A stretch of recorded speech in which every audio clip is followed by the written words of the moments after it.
Hey, what's good, Internet? I'm the Angry Philosopher on Drugs. Bit more rundown than usual today, mostly because I have a head cold. That's kind of sapping the energy out of me, but worse, it's making me sneeze, which is doing all sorts of wonderful things for my back and chest. On with the show. I want to do, as many people are doing, a commentary video on the sex strike, as made most famous by Alyssa Milano. First things first, I'm going to get rid of the.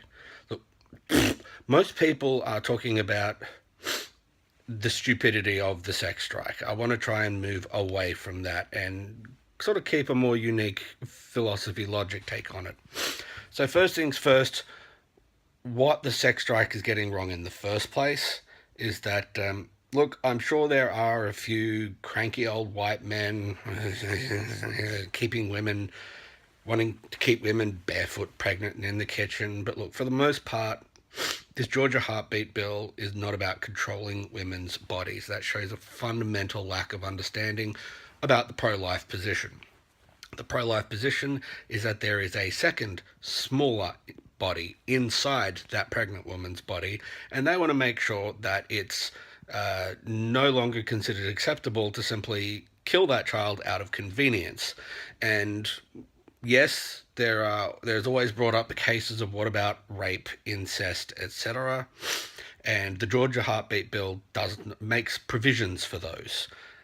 Now, obviously, if killing a small unborn human being on the basis of if God damn it, if killing them is wrong in cases of convenience, an argument could be made that killing them is wrong in cases of rape and incest as well. But we're not getting into that simply because the heartbeat bill would remove a good 90+% of abortions.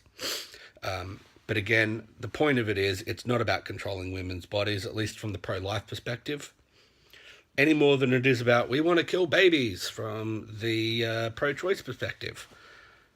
And again, I'm sure there's a few people out there who are just that sick and demented, but for most people believe that A, murder is wrong, and that B, bodily autonomy is good.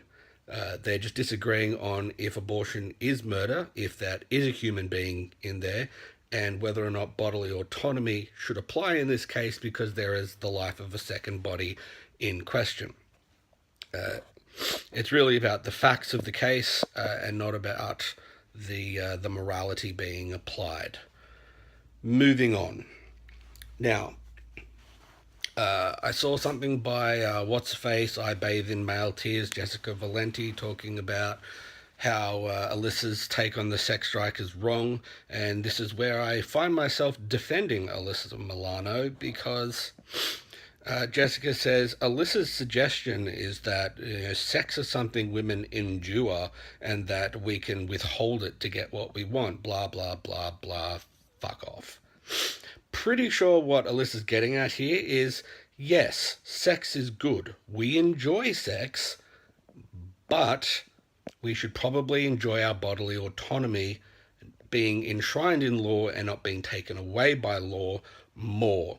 Therefore, what if we give up this thing that we really like in order to get up to protect this thing which is all important?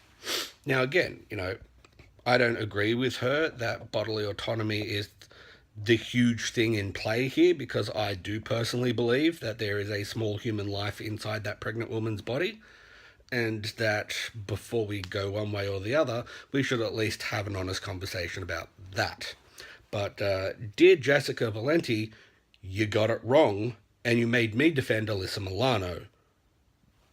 What is the world coming to? Now, giving Alyssa Milano the most charitable interpretation out there, that is, yeah, she likes sex, she's sex positive, she's even more bodily autonomy positive, I can see, I think, three ways for this to play out, depending on how she's addressing women and men in general. The most extreme position would be, hey, all women, stop having sex with all men until we get our bodily autonomy back. At which point, conservative women, the Twitter sphere all over, had a collective heart attack induced by manic violent laughter. Obviously, this is something that's only going to apply to the pro-choice women, or the, so we say, liberal women. It does sort of imply that this is something all women stand in in unison with, and that's obviously not true. I follow a number of liberal women, and I follow a large number of conservative women, and all the conservative women tend to be pro-life. So let's assume even if she is talking to all women, at least half thereabouts of those women are going to go, no. So what else? Maybe she's saying, hey, all liberal women, stop having sex with men until we overturn this law. Well, even then, most of the liberal women who are really invested into this abortion issue aren't going to be having a lot of sex with conservative men anyway.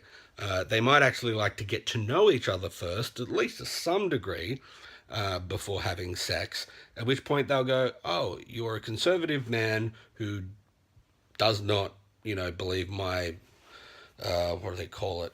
My bodily autonomy should be enshrined in law in the case of pregnancy. I'm not having sex with you.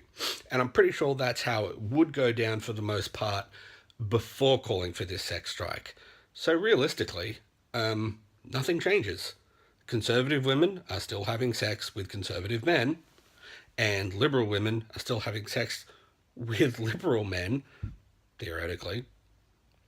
And the world turns on. The world keeps turning. Let's change that one. Mm-hmm. And scenario number 3 is that she's saying, hey, liberal women, stop having sex with all men, in which case conservative women continue laughing and continue having sex, usually with their husbands, who they probably sat down and discussed agreement on issues like birth control / abortion, which are not the same thing. In which case, the only men getting punished by this are liberal men.